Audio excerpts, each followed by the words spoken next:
ஒரே ஒரு ஒத்த ரூபாங்க, ஒரே ஒரு ஒத்த ரூபாய் அந்த 15 லட்சம் பேர் கூடுறதுக்கு ஒரே ரூபாய் கொடுக்காம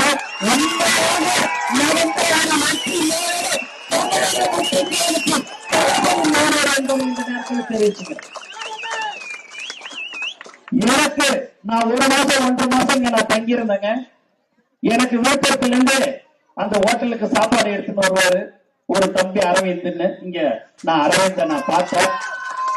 ஒரே ஒரு நாள் அண்ணா எனக்கு பெட்ரோல் போட காசு கொடுன்னு சொல்லி இன்னைய வரைக்கும் கேட்காத ஒரு போன ஒரு உண்மையான கொண்ட நம்முடைய தமிழக வெற்றி கழகத்தில் மட்டும்தான் இருக்க முடியும் என்பதை இந்த நேரத்தில் நான் தெரிவித்துக் கொள்கிறேன். ஒவ்வொரு போராடும் ஒவ்வொரு நிர்வாகிய தளபதி மேல் பாசத்தின் காரணமாக அன்பின் காரணமாக எல்லாவற்றையும் செய்து கொண்டிருக்கிற ஒரே கட்சி தமிழக வெற்றி கழகத்தினுடைய நிர்வாகிகள் என்பதை தெரிவித்துக் கொள்கிறேன். தளபதி இந்த அளவுக்கு உச்சத்துக்கு வருவாருன்னு தெரியாது. தளபதி 2026 முதலமைச்சரா உட்காருவோன்னு தெரியாது. எந்த ஒரு எதிர்பார்ப்பும் இல்லாமல் தளபதி ஒரு வார்த்தை சொன்னால் மக்களுக்கு சேவை செய்யக்கூடிய ஒரே கட்சி தமிழக வெற்றி கழகம். கடந்த 30 வருடங்களாக நலத்திட்ட உதவிகள் என்று பல்வேறு வகையில் செய்து கொண்டிருக்கிற ஒரு கட்சி இது என்று சொன்னால் அது தமிழக வெற்றி கழகம் மட்டும்தாங்க.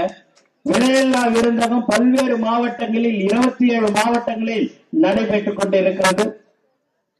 பல வருடங்களாக தினந்தோறும் காலையில அதுல 150 பேர் 200 பேருக்கு இலவச உணவு வழங்கி கொண்டிருக்கிற ஒரு கட்சி தமிழக வெற்றி கழகம்.